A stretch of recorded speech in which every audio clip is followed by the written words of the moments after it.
હનુમાન કેરું નામ સુનતા ન જોકી મસ્તક જાય છે કામો કીધા રાઘવ તળાને ઘરો ઘર પૂજાય છે કીધી કુક ઉજળી આંજની ની ગણાણો તોય દાસમાં હમ દેશના ये वीर हाचा अमर से इतिहास जी अमर से इतिहास केवती हती ज्योति हती राघव हता संगात ए जने उपयोग की दो राम काजे रावण लीधो बाथ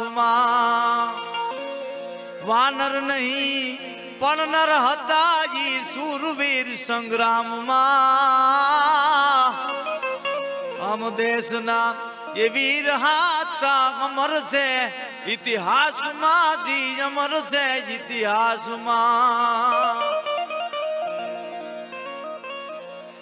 હનુમાન કેરું નામ સુનતા ઝૂકી મસ્તક જાય છે પણ જેણે કામો કીધા રાઘવ તણા અન ઘરો ઘર પૂંજાય છે પણ કીધી કુક ઉજળી અંજની તોય ગણાણો તો દાસમાં યમ દેશના એ વીર હાચા આજ અમર છે ઇતિહાસમાં ઈ અમર છે ઇતિહાસમાં ઉતી હતી જ્યોતિ હતી રાઘવ હતા સંગાથમાં જેણે ઉપયોગ કીધો રામ કાજે અને રાવણ લીધો બાથમાં ઈ વાનર નહીં પણ નર હતા ઈ સુરવીર સંગ્રામમાં એમ દેશના એ વીર હાચા આજ અમર છે ઇતિહાસમાં ઈ અમર છે ઇતિહાસમાં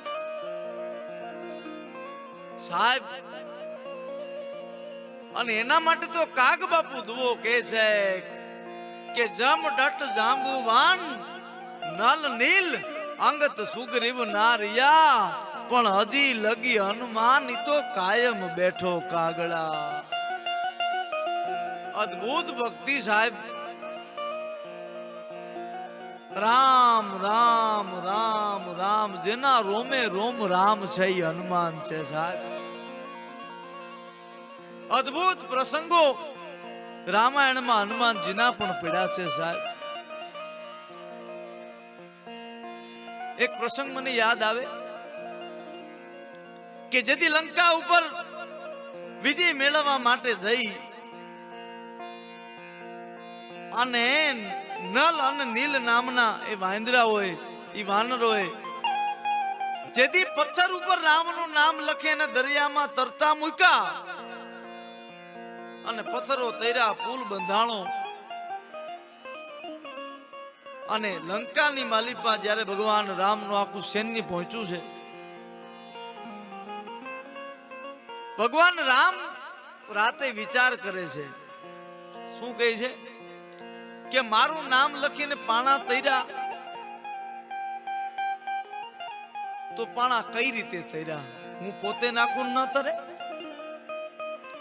અડધી રાતનો મગળ ભાંગેલો એમાં ભગવાન રાતે અડધી રાતે ઉભા થયા અડધી રાતે ઉભા થઈ ધીમે ધીમે ધીમે ડગલા માંડતા માંડતા દરિયાના કાંઠે આવ્યા ભગવાન ને એમ છે કે હું એકલો જાગું છું બાકી આખી મારી સેના સૂતી છે પણ રામનો પડછાયો હનુમાનજી ભગવાન રામને દુશ્મનના દેશમાં એકલા કઈ રીતે મૂકી શકે હનુમાનજી પણ જાગે છે પણ પ્રભુને ખબર ન પડે એમ ભગવાન દરિયા કાંઠે જાય છે એમ પોતે પણ એક જાળવાથી બીજા જાળવે ટપતા ટપતા દરિયા કાંઠો છેટો છે પ્રભુ છે એ દરિયા કાંઠે ઉભા છે હનુમાનજી જાળવા ઉપર ઉભા ઉભા બધું જુએ છે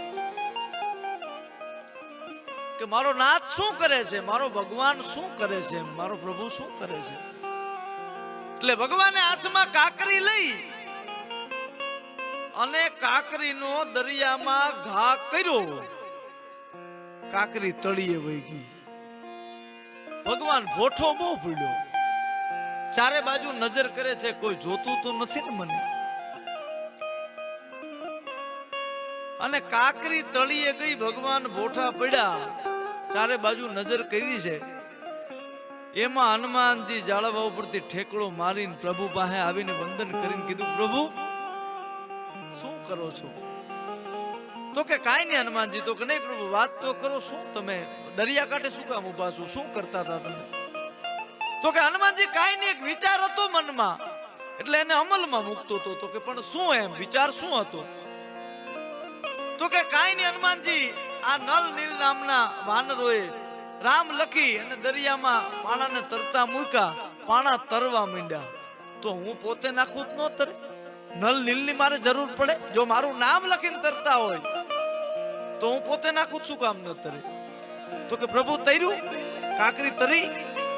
તો કે નહીં હનુમાનજી, ન તરી. તળિયે વહી ગઈ? તો કે હા. તો કે પ્રભુ તમે તો અંતર્યામી છો, જગતના નાથ છો.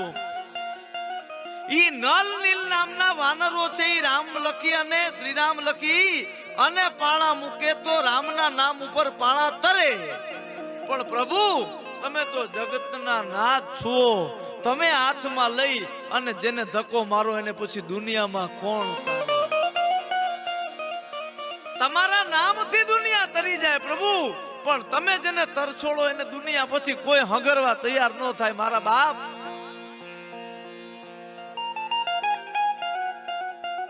અને આવો જ એક પ્રસંગ બન્યો હતો. કાંકરીની વાત આવી એટલે બધાય માની ગયા કે રામનું નામ લખ્યું એટલે પાણા મંડી ગયા તરવા. લક્ષ્મણજી છે ને શેષાય અવતાર હતા. લક્ષ્મણજી શેષાય અવતાર હતા, એટલે જેવું તેવું ન ચલાવી લે, જેવું તેવું હલાવી ન લે. એટલે એક દી પ્રભુ બેઠા છે ભગવાન, અને આવીને લખનજીએ કીધું, પ્રભુ એક પ્રશ્ન મારે આપને કરવો છે. તો બોલો ને લખન. કે પ્રભુ તમારું નામ લખીને પાણા તરતા મૂક્યા, મેં માની લીધું તમારું નામ લખ્યું તૈરા, પણ પ્રભુ પાણા કોઈ દી તરે નહીં. પાણાનો સ્વભાવ નથી તરવું. એને તો ઘા કરો એટલે ઈ તળિયે વયા જાય પ્રભુ, એનો સ્વભાવ જ નથી. પણ તૈરા કઈ રીતે ઈ મને સમજાવો. અને તઈ ભગવાન રામ કે છે, તો લખનજી સાંભળી લ્યો કે વિધિ બામ હોતે હોતે હોતે અપને પરાયે બામ. કે માણાની વિધિ જેથી વિપરીત બને ને તેથી માણા એ નો ધાર્યા એવો ફેરફાર થાય. આ સમય જેથી ખરાબ હાલતો હોય ને તેથી માણા કદાચ હવરા ફેંકે ને તોય અવરા પડે. આપણે કાયમ કહીએ છીએ કે હમણાં તો કાંઈ કામ કરવા નીકળું એટલે થતું નથી, તઈ તમારો સમય અનુકૂળ ન હોય. કે હે લખન, સમય જેથી વિપરીત બને તેથી નો ધારાયો ફેરફાર થાય. કે વિધિ બામ હોતે હોતે होते अपने पराये बाम और प्रतिकूलता के सिंध मंडराते हैं, अन स्नेह भई माता भी करके विरुद्ध बिंदु राम जैसे पुत्र को वनवास भिजवाती है. बाकी मने खबर छे के माम कई कई मने कोई दी वनवास न आपे, कारण के भरत करता पण वधारे मां कई कई मने प्रेम करे छे. वनवास न आपे पण जेदी मां कई कई मने वनवास दीधो ने तेदी मारो समय अनुकूल नहोतो. कि विधि बाम होते होते होते अपने पराये बाम और प्रतिकूलता के सिंध मंडराते हैं, अने स्नेह भई माता भी करके विरुद्ध बिंदु राम जैसे पुत्रों को वनवास भिजवाती है. अन जही आता है अनुकूल समय तेही देख लखन, आज सागर में सैल की शिलाएं तैर जाती. मने खबर के पाणा नो तरे पण आज आपणो समय छे ने अनुकूल छे એટલા માટે પાણા તરે છે. સાહેબ રામાયણમાં અદ્ભુત પ્રસંગો લખ્યા છે, એનું વર્ણન તુલસીદાસજી અને વાલ્મીકીજીએ કર્યું છે. હા, એક દી સુગ્રીવજી ને હનુમાનજી ભેગા થયા અને બે હામામાં વાત કરે છે કે સુગ્રીવજી તો કે હા, ઈ કે આપણે એમ થાય કે આપણે પ્રભુ પાસે જઈને છાક ઉતારીએ, થોડીક વાર બેહીએ, એની હારે વાતું કરીએ, અથવા તો એની પાસે જઈને બેહીએ, પ્રભુ કાંઈ બોલે નહીં તો કાંઈ નહીં, એની નજર આપણા ઉપર પડી જાય ને તો આપણો થાકોડો ઉતરી જાય. આવો વિચાર કરી અને આપણે ભગવાન રામ પાસે બેહવા માટે જઈએ તો પ્રભુ શું કહે, આજ તો બહુ થાકી ગયો છું, આજ મારે આરામ કરવો છે. આપણે બેઠા હોય એટલે એ આરામ કરવા વયા જાય. અને વિભીષણજી આવે એવી પ્રભુને ખબર પડે ને એટલે ભર નિંદર માંથી ઉભા થઈને એની હારે વાતો કરવા માંડે. તો આપણે હાલો જઈને પૂછીએ આનું કારણ શું. ભગવાન રામ છે દરિયાના કાંઠે બેઠા છે, આવીને વિભીષણજી ને હનુમાનજી વંદન કર્યા બેઠા છે અને પૂછ્યું પ્રભુ એક પ્રશ્ન કરવો હતો, એક વાત આપને કરવી હતી. તો કે બોલો ને શું હતું?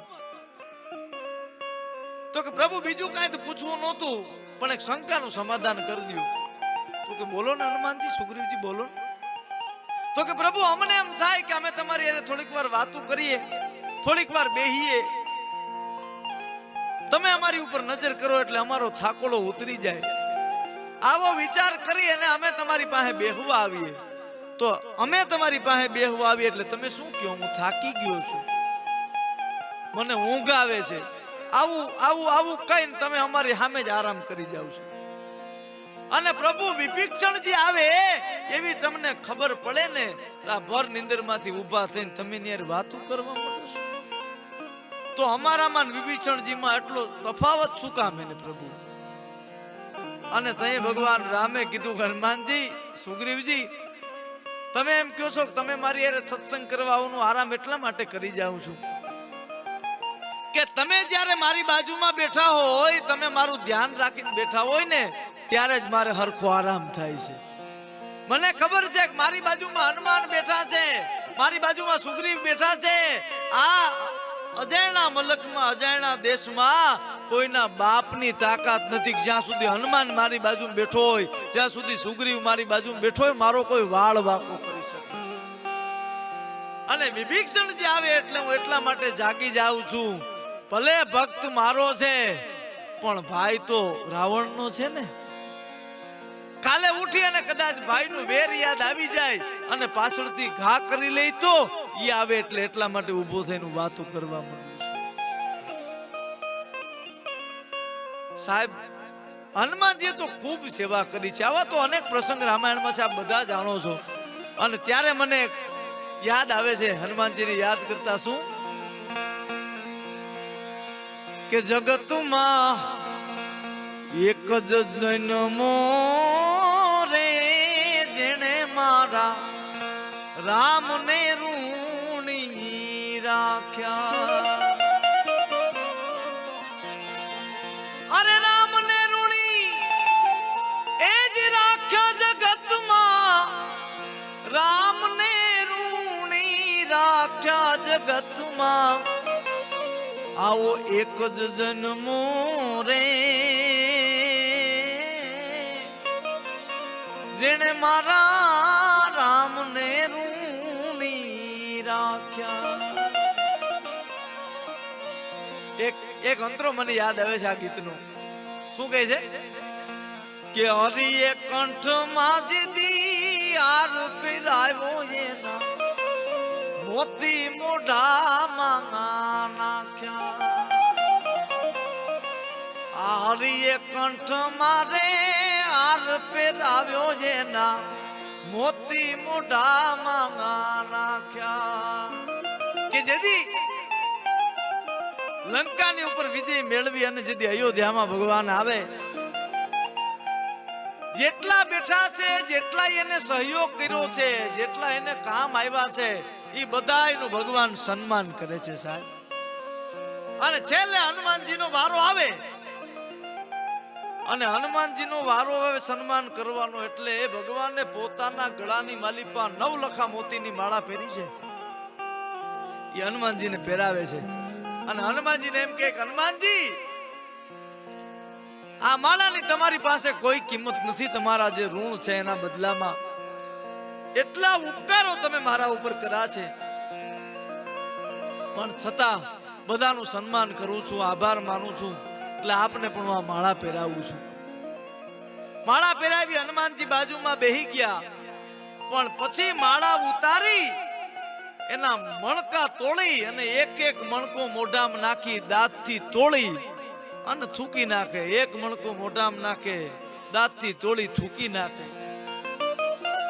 એટલા લોકો ત્યાં બેઠા છે, એમાં વાતું કરે છે કે વાંદરાને 9 લખા મોતીની માળાને શું એને થોડી કિંમત હોય? જો તો ખરી મોઢામાં મણકા નાખે, પારા નાખે, તોડીને ફેંકી દે છે. આને શું કિંમત હોય 9 લખા મોતીની? અને તઈએ કોઈ આવીને કીધું, પૂછ્યું કે હનુમાનજી આ મણકા તોડવાનું, માળા તોડવાનું કારણ શું?